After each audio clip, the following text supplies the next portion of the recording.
So earlier this year, we named the Creators Award winners, whether they're reimagining the customer experience, forging a path into the metaverse, or investing in employees' mental health.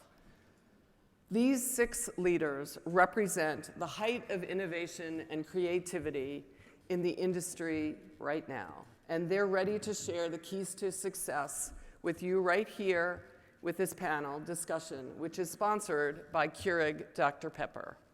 So joining me briefly on stage is Andrew Bly, National Accounts Executive, Food Service and Coffee for Keurig Dr. Pepper.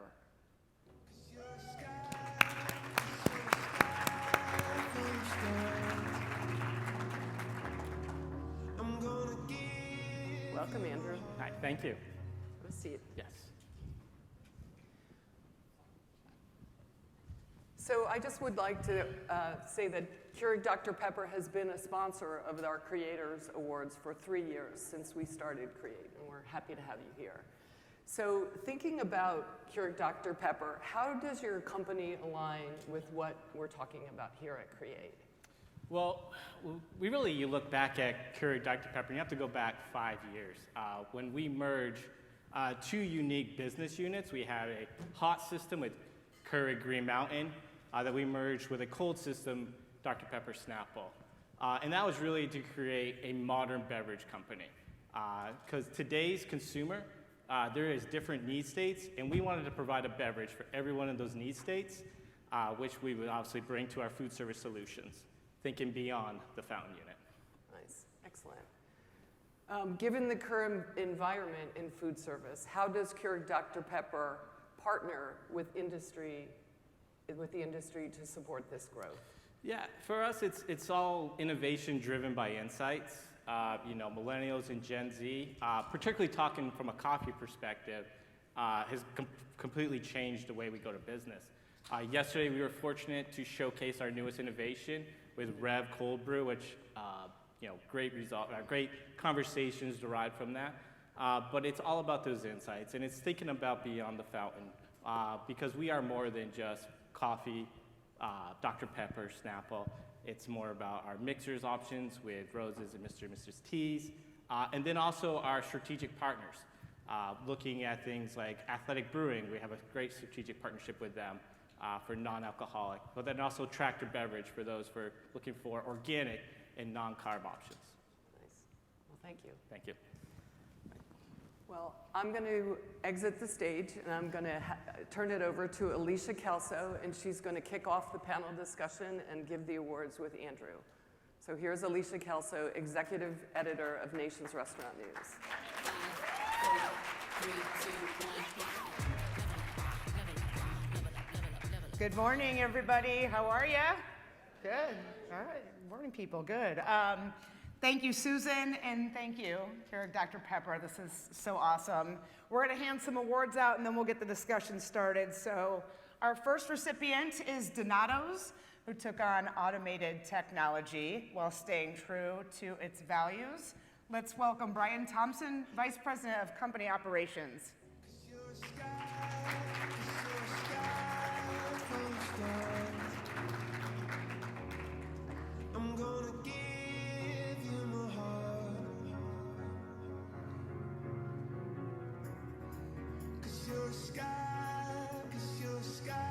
All right. Hi, Brian. It's a social media world, and Sweetfin is embracing it. Let's invite our next winner to join us. Please welcome the president and co-founder of Sweetfin, Seth Cohen.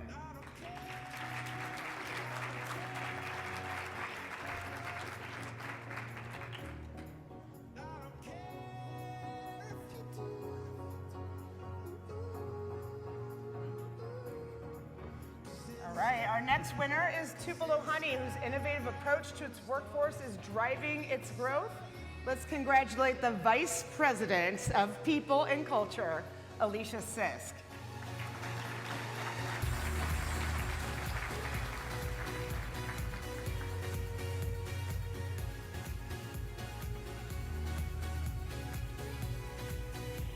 Congrats on that promotion. Next up is a company who's out to make its product as famous as the Chicken McNugget. Let's welcome President and CEO of Wow Bao, Jeff Alexander.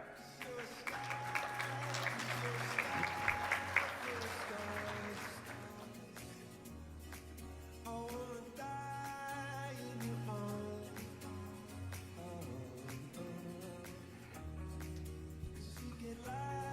right, our final winner has disrupted the snack category, but their success is anything but twisted. Let's welcome the Chief Operating Officer of Wetzel's Pretzels, Vincent Montanelli.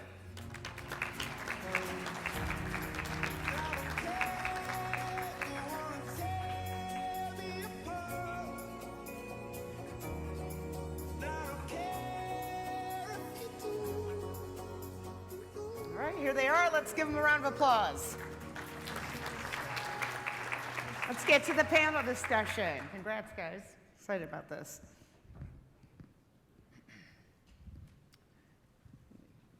This is formal. This should be intimidating for you. That's the goal. Ooh, and I look at all these awards. These are not mine, but let's start with Vincent, if we can.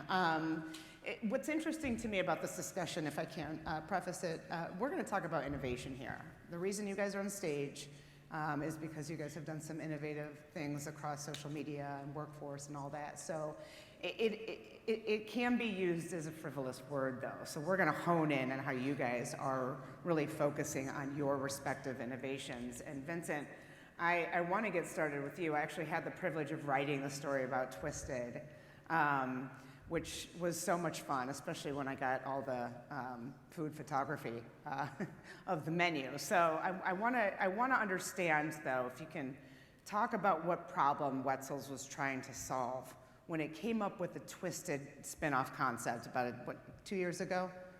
Yeah, well, first of all, thank you for having Wetzel's Pretzels here. It's very exciting to be a part of this convention.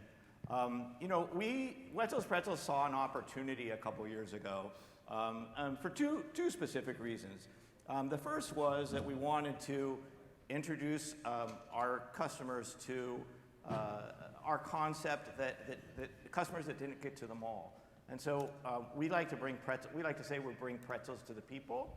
And there's a lot of people that were on the street that weren't able to experience our brand. So that was one of the opportunities that we saw there. And then secondly, we have about 150 franchisees system-wide, and they were all looking for new opportunities to grow their business.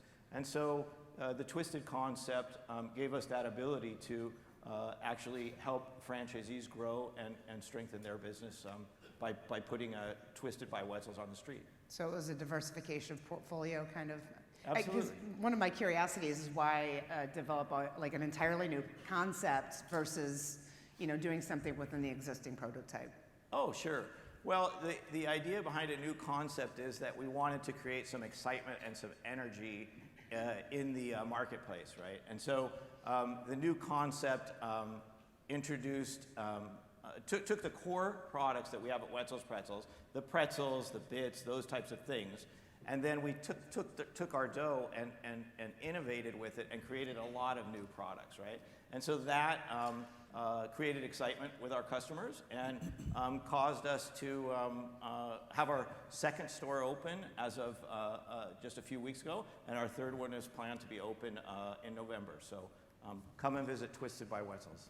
With those new product innovations, it seems like there'd be a great synergy to maybe put those into your traditional Wetzel's Pretzels. Is that one of the goals? It's a really great point.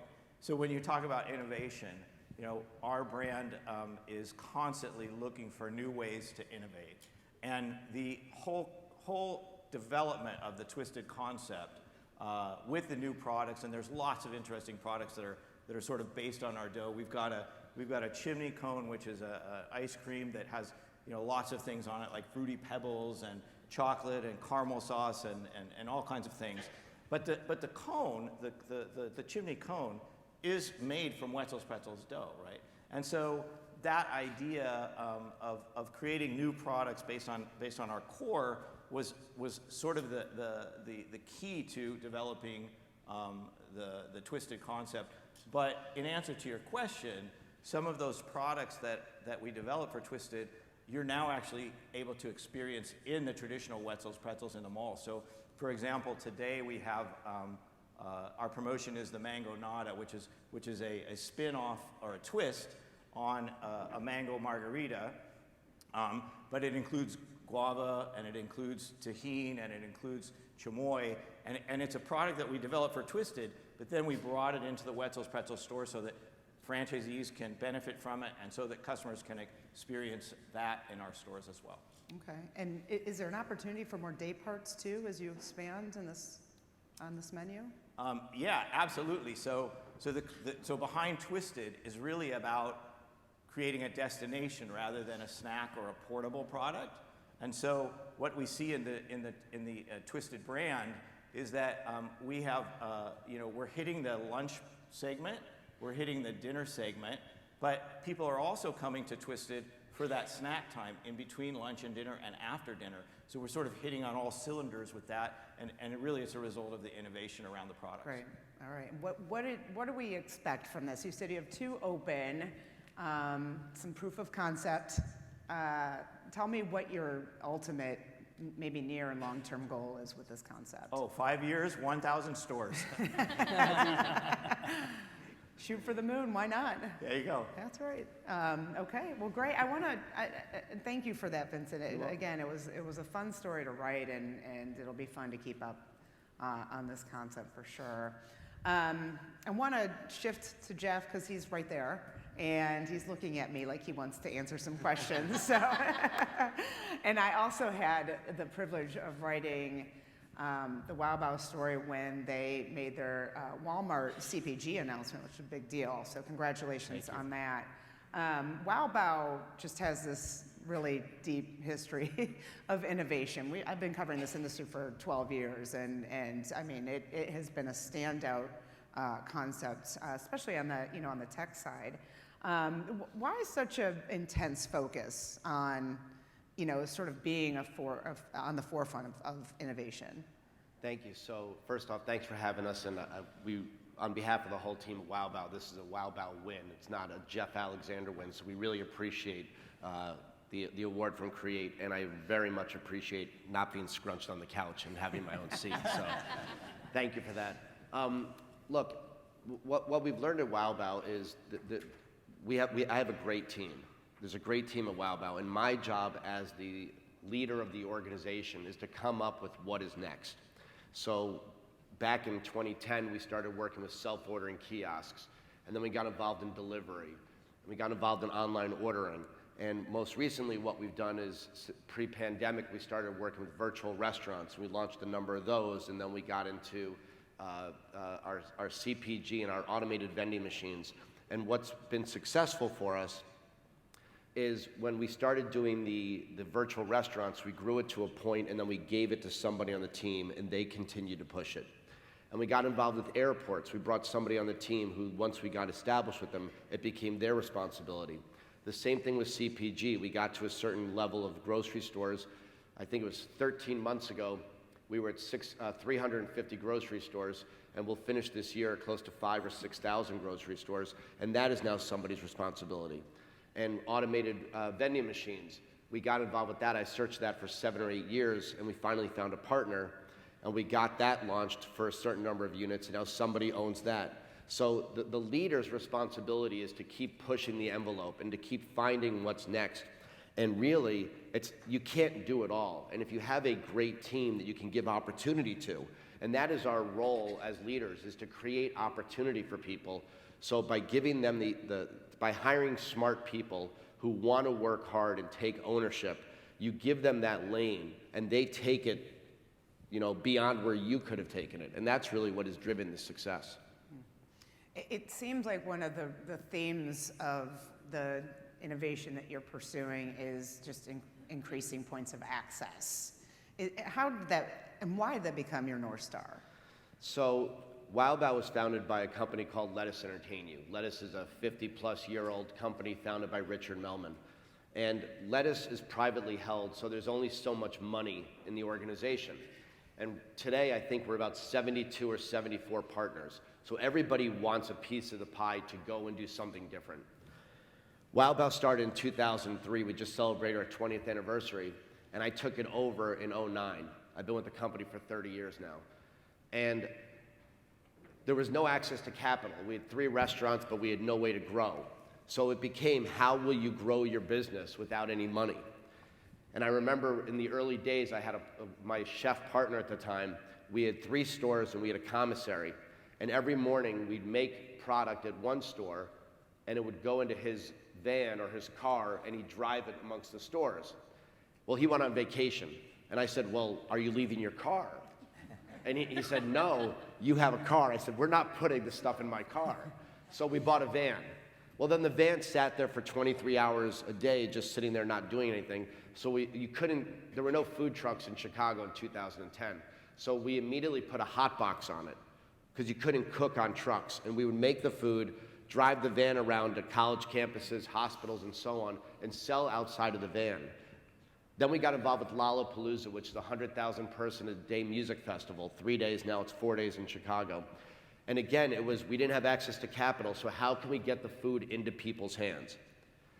We had our product and we had boxes you could take home in the freezer section of 2 of the 3 stores. So I took some of the boxes and went to my local grocery store and begged them to sell it on the shelves. So it's always been about, if you don't have money, if you don't have the wherewithal to grow your business, that is when the best ideas come.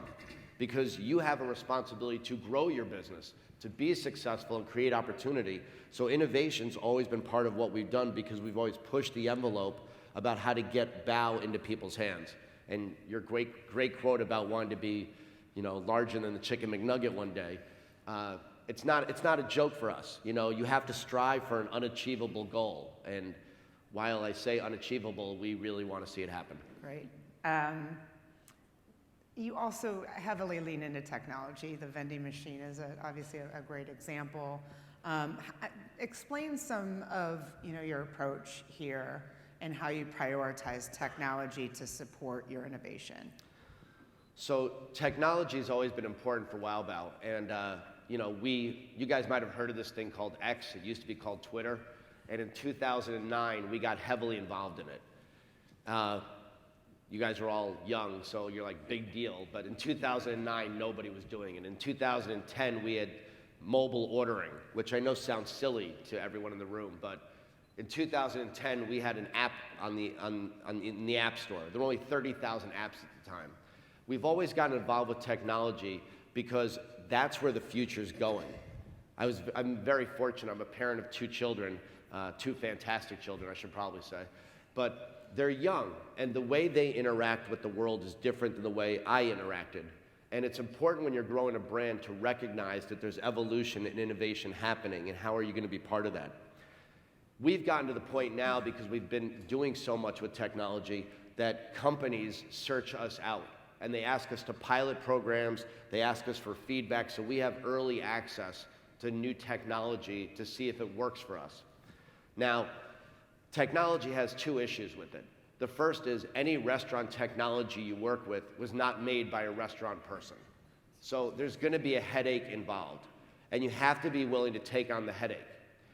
It's also very important to recognize that technology has to work for the consumer, but it has got to work for your employees.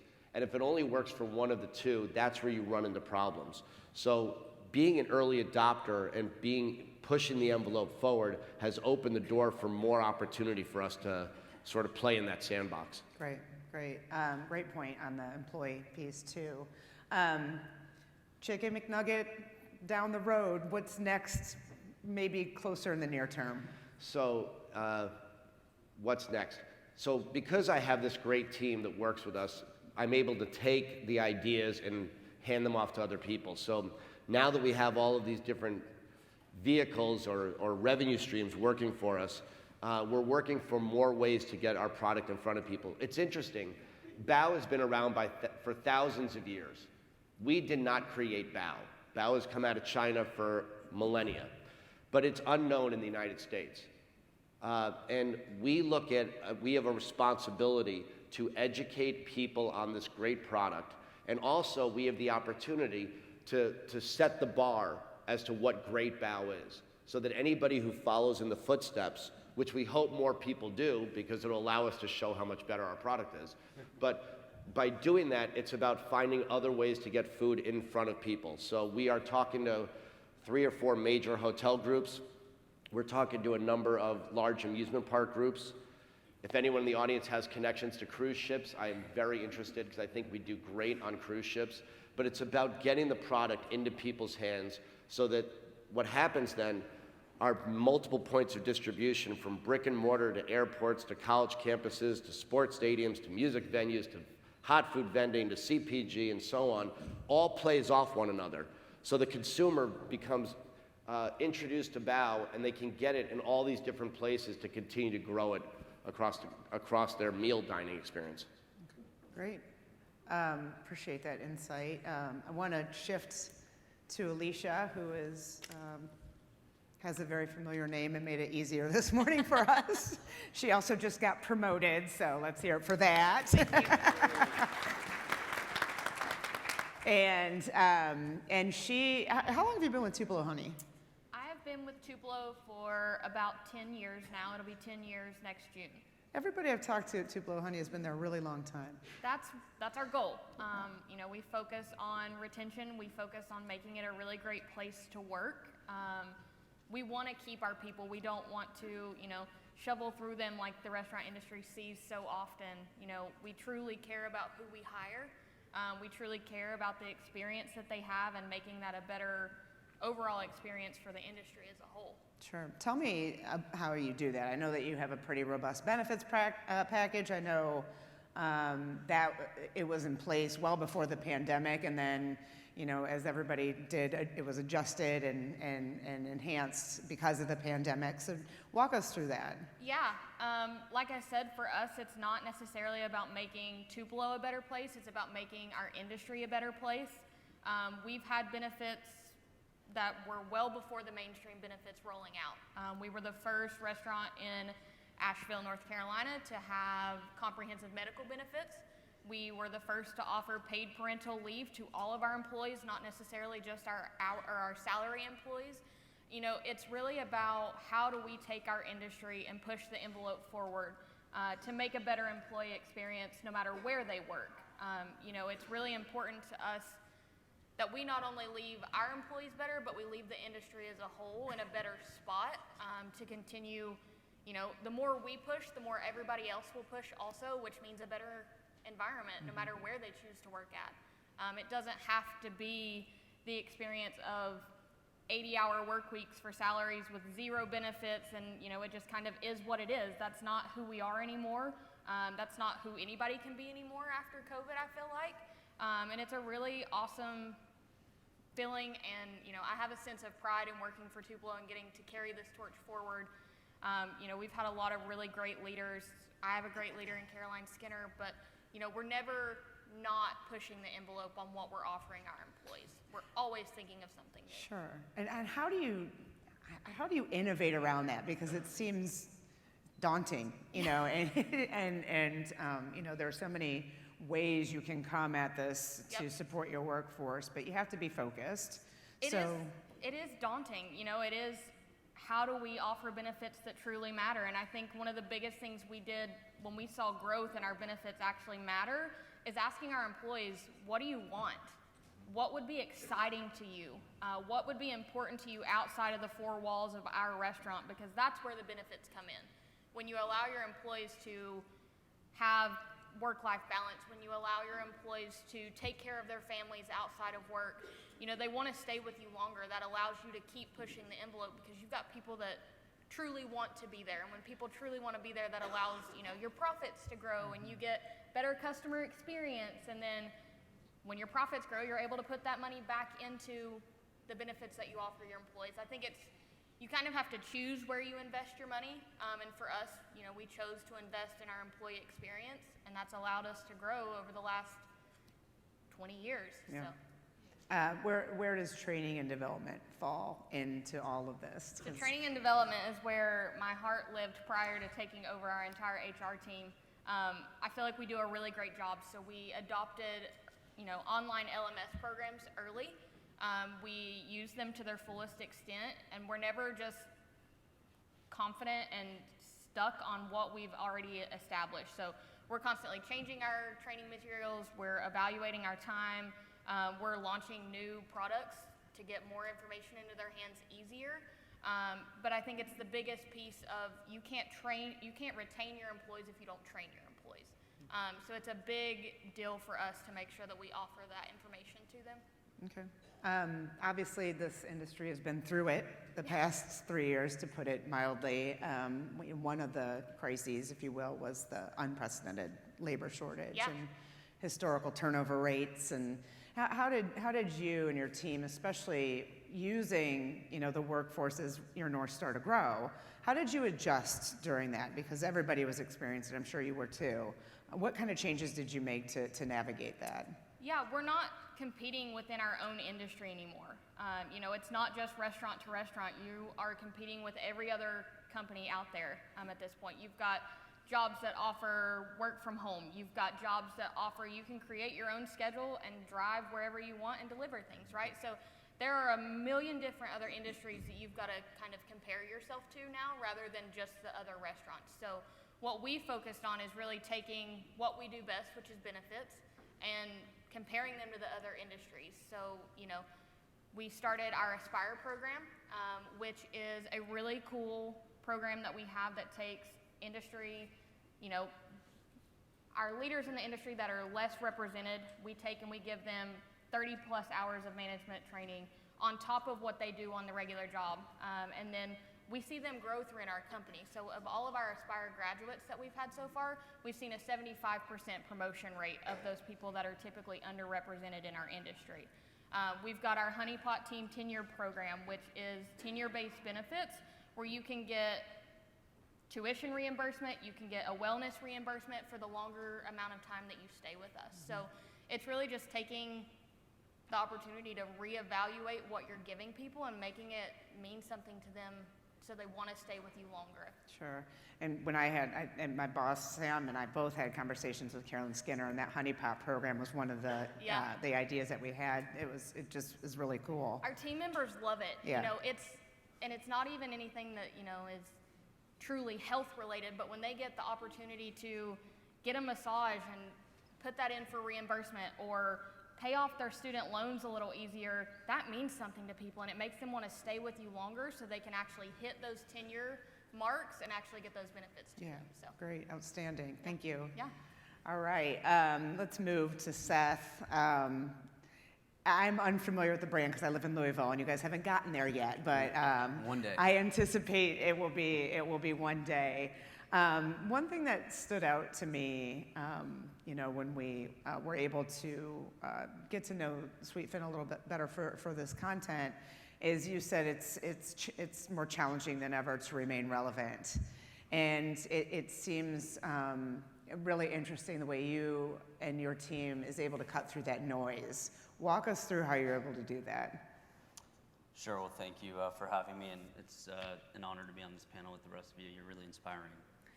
For Sweetfin, as I said, the restaurant business and just marketing in general is so noisy. We're a small, or what I consider small compared to many of the brands here, 20-unit concept in Los Angeles, and we operate basically as a startup. So we don't have the marketing prowess or basically the funds to take out national ad campaigns or have radio campaigns or even sometimes do mail drops, the more traditional ways of doing marketing. So we thought the best way to cut through the noise, so to speak, is to leverage other creators and chefs and build our brand through the development of basically what we call our content creator program, where every quarter we develop a new menu item that lasts for typically 3 to 4 months, and we partner with a creator, a chef, someone that helps us build our brand and helps us build legitimacy within the restaurant space. And hopefully we can leverage the network and the following of the content creators, the chefs, and the people that we work with, and even sometimes CPG brands to help us lift Sweetfin, and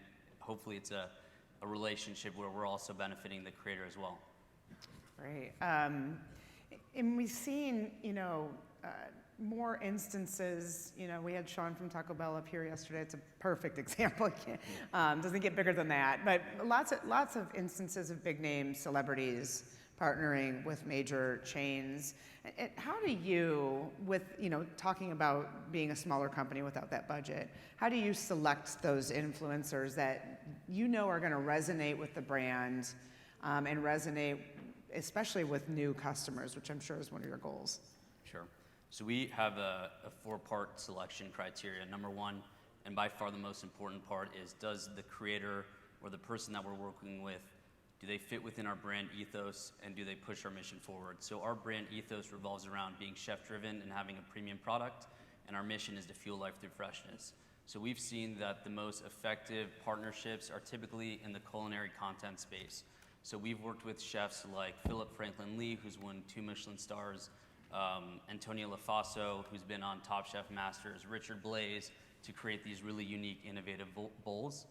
And basically having their culinary prowess associated with our brand just gives us more and more legitimacy in being that premium chef-driven product that we seek to be. And then the second thing we look at is the demographic following. Are our demographics similar to the partners' kind of following? And do they truly have a following within the areas that our restaurants are located in? We wouldn't, of course, partner with a chef in Louisville because that's not going to really move the needle for us here in Southern California. Third, we do our little homework and see if the partner actually does have influence. It's so easy to kind of buy likes and follows and hide behind this digital persona, but not really have a tribe around your real following. So we want to partner with people that can move the needle, whether they're macro influencers or micro influencers. If someone truly has a loyal following with them, it's a partner that we want to work with. And then finally, as much as we may love the partner that we're working with, we want to make sure that they love us back, because we want to create partnerships that are truly organic in the space. And the best partnerships that we've launched are actually people and chefs and creators that typically come to Sweetfin already. They're really passionate about our product, and they get really hyped and excited about promoting the partnership between the two of us. Great. There was research released about 2 or 3 weeks ago from Morning Consult that most Gen Zers under the age of 20, their career aspiration is to be an influencer. And I'm too old to understand, but it seems like that is you are leveraging where, I always like to use the Wayne Gretzky quote, where the puck is going. Yep. How do you conceptualize such a campaign? Make me understand. Tell this Gen Xer how this works. I'll try to give you the playbook. So we'll find a creator, either a chef or a fitness influencer or a food content creator. We'll meet with them, and typically everyone has a very unique point of view. So we've taken poke as our category, and I've always said from the day we open, we're not traditional. So we kind of take that idea of a product and use it as a jumping off point to create really unique, innovative products from the bowl. And so with the influencers, they always come in with their own point of view. So for example, we did a partnership with a TikTok food creator that just blew up during COVID named Thuy. She's a really popular Vietnamese chef. She became a home cook, started filming videos during COVID, and just has this massive following in Los Angeles and around the country. So we connected with Thuy. She already loves Sweetfin, and we knew that Thuy wanted to impart her own style. So basically a Vietnamese style bowl at Sweetfin. So we created the Thuy bowl, which was a Vietnamese style poke bowl. The next thing we do is go out and create really engaging, fun content. I think it's really important from a marketing standpoint. Of course, it depends on your brand, but you want to not take yourself too seriously, and you want to have fun with the shoot. You want to, create content that's going to resonate with the younger generations. And, every time I say that, people freak out like, well, we don't have the budget to, create this high quality content and, really, cool content that we can put on multiple platforms. We, again, operate as a startup. Like, I will go on Instagram, I will go on USC Film School and find students that want to build their portfolio, find people at UCLA, find people at local colleges, and just be as scrappy as possible, because there's so many young people that are very creative and can put out great products. So we'll do a content shoot day, we'll have the recipe, and And the next thing we want to do is obviously disseminate the message of the partnership. So whether that's through traditional PR or really utilizing our ad budget to make that the core, tentpole marketing campaign for the quarter. But most importantly, we want to get the bowl and the product in the hands of people. So how do we do that? We've built our own, influencer list, which is hundreds and hundreds of people that we work with in the Southern California community, and we'll do influencer drops where we'll seed them product, and in return, if they like it, they post. If not, then they don't need to post. But we'll also leverage the partners network. So when you have a partner that's really excited about, the fact that they're going to be all over Sweetfin, all over Southern California with their name on a A-frame, their face is going to be, on our digital display boards. They really want to just, talk about it, and hopefully they can send their bowl to their network, their group of influencers, and the people that are important within their community. So we get the product in the hand of people. We do a traditional kind of marketing campaign where we're utilizing email, content all over social media, so TikTok, Facebook, sometimes X, and that's how we spread the awareness. Sounds like a lot of work. It's fun. It's the fun part of the job. Sounds exhausting. How do you gauge a return on investment on that type of process, that type of campaign? What type of KPIs are you looking for? And do you have an example of a return? I was going to go kind of the opposite direction Sure. with the answer now that I think about it, but the KPIs are important. Of course, you want to see increased sales. We'll monitor the sale of the bowl. We'll monitor our social media. It's really easy to see, if we are getting an increase in impressions on our website and all of our social media pages. But, I don't like to get too in the weeds about the KPIs, because I think at the end of the day, a great campaign is a campaign that just makes a lot of noise, and it's partnering with a great person, again, that loves your brand. And, it's just about staying relevant and being relevant to this younger generation. Okay, great. Thank you for that. That was cool. You taught me the Gen Xer something new. I'll teach you a TikTok dance when you get off the stage. And we're going to go to Brian now, because he's been patiently waiting right next to me. Thank you. How long have you been with Donato's? 31 years. 31 years. It's a long time. Wow. Thank you. And we've got you up here because Donato's is so fascinating to me, because it's been around for about 60 years. We just hit our 6-year anniversary. But you guys are really tech forward. Explain, how you balance that, that deep history with the innovation that you have been doing. Sure. So from a traditional perspective, our pizza is the single most important thing out there for us. And so we have to stay true to that. So as we can continue to create new things, if it's a new process or a machine or maybe anything we do, it has to be the focus of what we're trying to do. And so our promise is to make or serve the very best pizza, and that has to be the sole purpose of what we're trying to stay true to. Okay, and Yeah. recently you started testing some automation. Tell me about that. Yeah, so we have a automation hub that we built, and it's a separate company, sister company, if you will.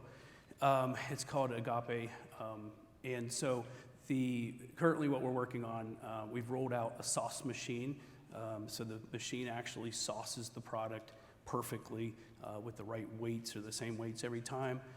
It puts the sauce on the product the same way every time, which helps us with our product consistency.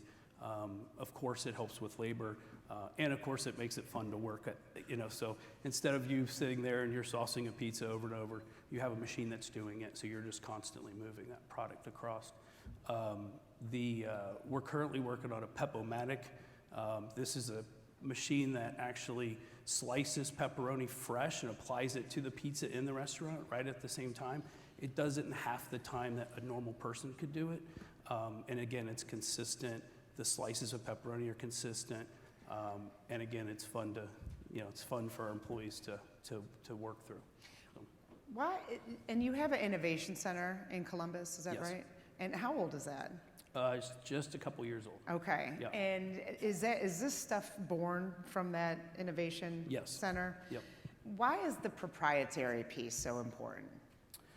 So, well, it is and it isn't, right? I mean, I think once we get through, once we get through the rollouts and we create these machines, I think there's a chance that this becomes something that would be open to selling for other concepts and changing some of the machines to fit their products and that sort of thing. So, yeah.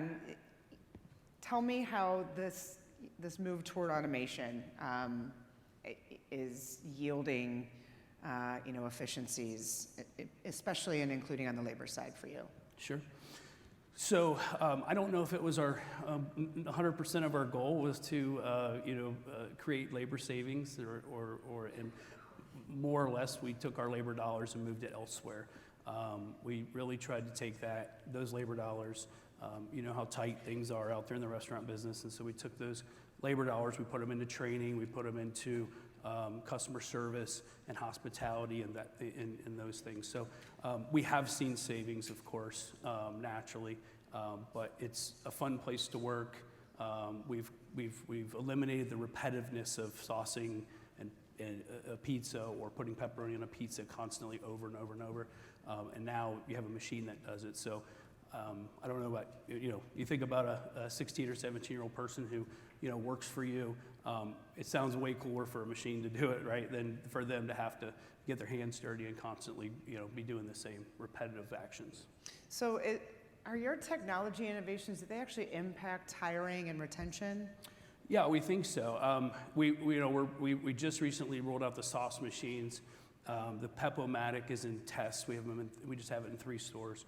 And we actually are working on a cutting machine as well, that pizza comes out of the oven and you put it into the machine and it actually cuts the pizza for you as well. So we're working towards that one. I'm not sure if it's gonna be faster than a person. That one's a little slow, but we're working towards that, and I think it does create, for our associates and managers and people that want to come in and work for us. It's cooler, right? It's neat, it's clean, it's fun.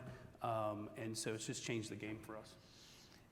Make me understand the Innovation Center and how it works with the actual stores. Mm-hmm. How do you ideate in there?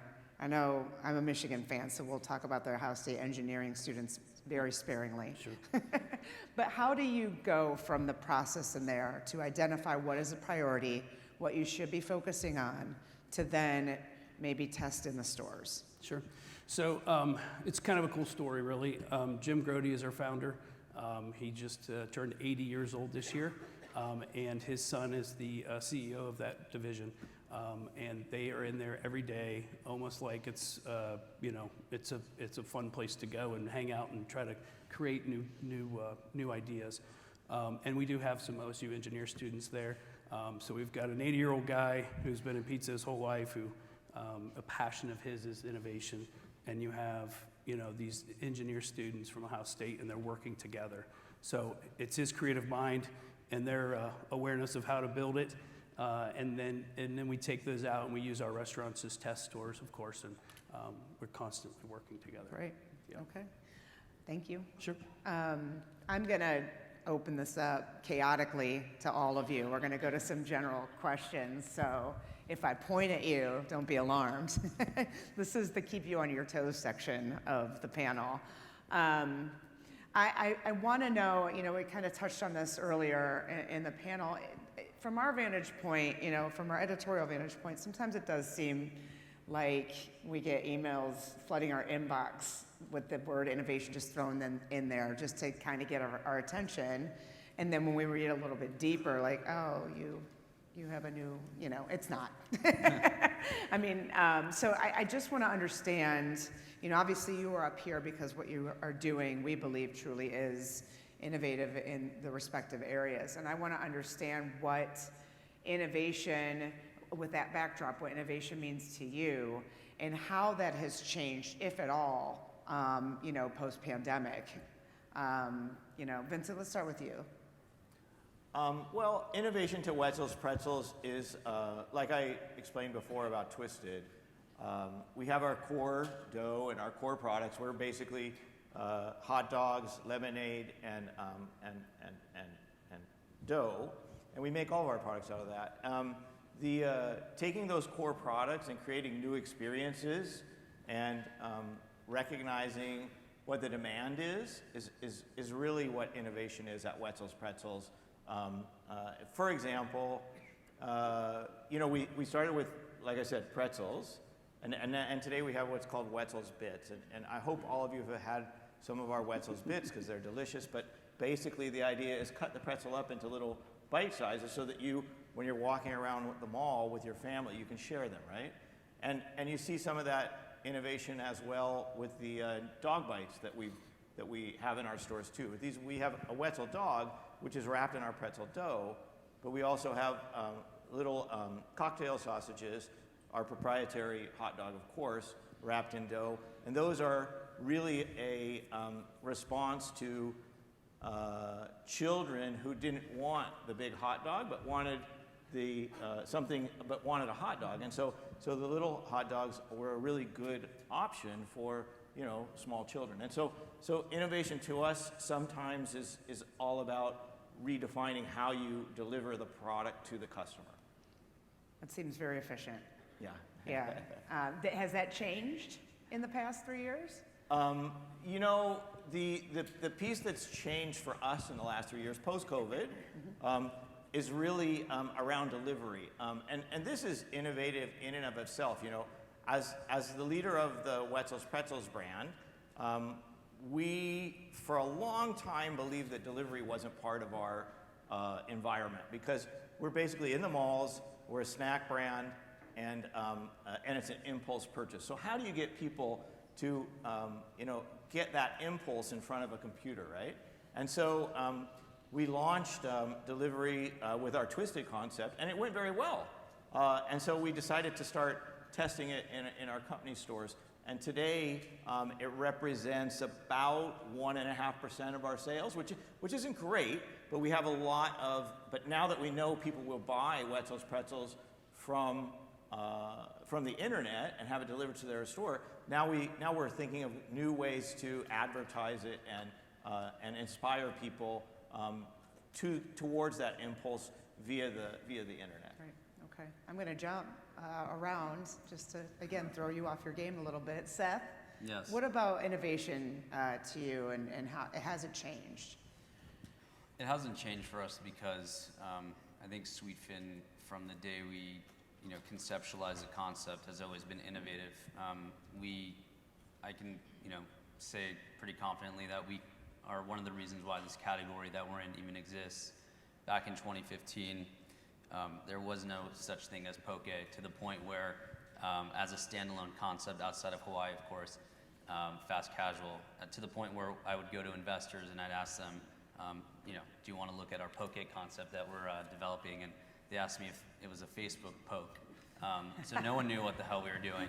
And then, we partnered originally with an amazing chef because we wanted to be innovative. And so with our guidance and her culinary expertise, we created a menu that 8 years ago, people had no idea what we were talking about. There was yesterday, the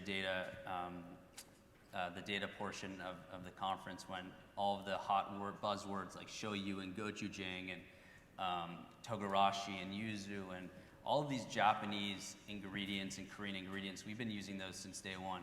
So innovation has always been a part of our DNA. The way we market has always been innovative because it's been out of necessity, and fortunately it's worked. And even throughout COVID, we innovated on our packaging. We created a really nice, fun sweet box, which is a bento box, where a guest can enjoy 4 of our greatest hits. We've innovated outside of the bowl, where we've created our poke burrito. We've innovated through unique delivery systems, working with a company called Coco for robotic delivery. So innovation is just something that we do. It's part of our DNA. We're always looking to continue to push the concept forward and be different, and again, make noise in a very crowded space. Great. And Brian, what about you? Yeah, so I think innovation, the word's a pretty big word, and post-COVID, I'll switch from automation over to just innovation, but I think that post-COVID, we've done some things out there where it's not even our innovation necessarily. It's, we utilize DoorDash now a lot. Not only do we use Marketplace, of course, but we use DoorDash Drive. It's the one key area that we've struggled since COVID as far as staffing goes, is to secure drivers. And when your business is 60% delivery, you have to have drivers, right? And so we've worked with them pretty well. We've went to a call center recently this past year. So we're just trying to innovate in different ways to really just try to make it easier to relieve stress in the restaurants.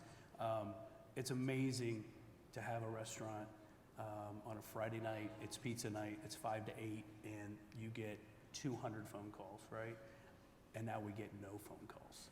The stress relief, the environment, the people are just, it's just a different feeling. The stress is off. You don't, and granted, you don't get to talk to customers as much, right? But there's a value to the call center piece. Of course, your average check goes up.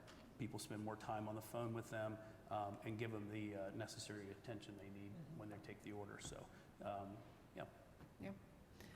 Alicia, what about you?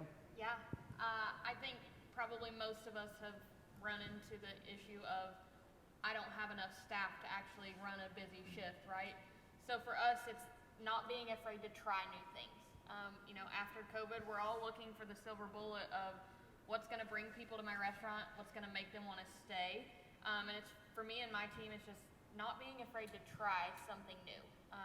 We're in new times. You don't know what's going to hit in your job description or what's going to hit in your benefits offering, or just trying new things all the time to see what sticks, to find that silver bullet of what's going to make you the best employer or the employer of choice through all the industries right now.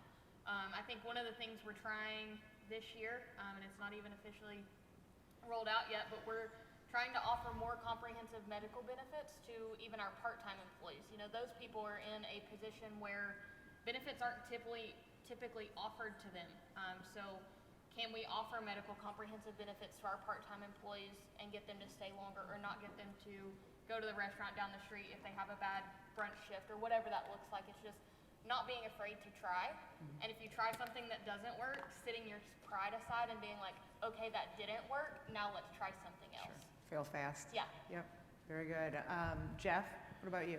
Yeah, look, I think everybody in this room is an innovator, right? We all want our business to be better. I mean, look at the stuff the chefs put out that we saw in the great video. They were innovating by putting together different ingredients. And look what, in the video on this conference, you guys took a tram to the top of a hill. That is not what you see at every event. So we are all in this room innovators. Some of us might be turning on delivery for the first time, and some of us might be changing packaging, but you are innovating, right? You are improving your business. To me, innovation is evolution, right? You are not doing the same work that you were doing last year. If your business is, everything is equal to what you did yesterday, or God forbid last year, you did not innovate. If you've created a new form to make your job easier, or a new benefit for your employee, or a new way to communicate, or robotics, which we're not there yet. Well, we have vending machines. Maybe we're but the point is, everyone in this room, the restaurant industry automatically innovates, right? Every interaction with a guest is an innovation because you learn something new. And I think it's very important that we recognize that it's fantastic that we're up here being recognized for being innovative leaders. But I don't want it lost on anyone out there that you are also innovating. And your guests feel that innovation. Sometimes it's hard for us to do it quickly because our organization is bigger, or we're afraid, and I think you made a great point. Don't be afraid to try. Recognize the learnings you get, and then keep improving. But the important thing is innovation is evolution, and you have to keep evolving your business in order to keep going and to have that business exist. Right. It might be a redundant question, and I am mindful of the time. We have time for probably another question for all of you, but I'm going to two-part it. I want to know where you get your inspiration from to keep moving forward on innovation. And then I want you to offer a piece of advice to those in the audience who are looking for this type of energy and momentum that you are bringing, to this discussion around innovation. And Jeff, since you have the floor, we'll keep it with you. Okay, so. If that's I need good. to I don't- remind I you of don't- the two parts. I don't think of the last soundbite you walk away with. Well, look, the first part you were asking is where do we get innovation from, and the second thing is the word. So there's Talladega Nights is a Will Ferrell movie, Ricky Bobby. If you're not first, you're last. And I think that is sort of been the mantra of what WowBow does, is if you're not first, you're last. And what I have made a commitment to my team, and what I made a commitment to when I speak at panels and to the boards that I'm part of, is everything that we bring, or I bring, or have access to gain knowledge from, we have to educate, inspire, and motivate. And if you yourself, and I applaud you for being here because you are educating yourself, you are trying to find inspiration and motivation, that is how you innovate, by allowing yourself to grow. And I think that is the most important thing that we can be doing. So where do I get inspiration from? It's from everyone else in this room. I follow most of you. I look at LinkedIn. I pay attention to other industries. I think that's what we have to keep doing. And as far as the piece of advice, you need to think outside the box. You need to get excited, and you need to let that excitement. I loved Lauren yesterday on the Founders speaking, her founderitis, right? How important it is that we want every detail to be right. That is so true for what I want, and it drives my team crazy, but you should never lose that passion. And that passion, if you go back to your very first restaurant, you worked all the time on the floor talking to every single guest. And that's where you got inspiration from. That's where your best ideas came from. And as you grew up in the industry and you moved forward, you might have gotten into an office, you might have had less time on the floor, or you might not be able to talk to your employees. Just get back to the roots, because that's where all the ideas come from. That's where the new food ideas come from. That's where your systems get better. That's where the technology exists. And that's where you get the feedback. So the inspiration is coming from inside the restaurants. Great. Thank you for that. And Brian, what about you? Well, first of all, I can't agree more. I think that's a really great point. I think sometimes we get away from, getting inside the kitchens and learning what we can learn, and some of the best ideas come from our associates and our managers. I can't, almost all of our ideas come from there, right? And so I think that's a really good point. I think what inspires us for innovation is, I think it's simple. I think it's to create a better environment for our employees. I think it's to, hopefully encourage people that, to come and work for us and keep our retention high, maintain our product consistency and quality, so that it's the same every time, everywhere across the whole country. I think that's extremely important.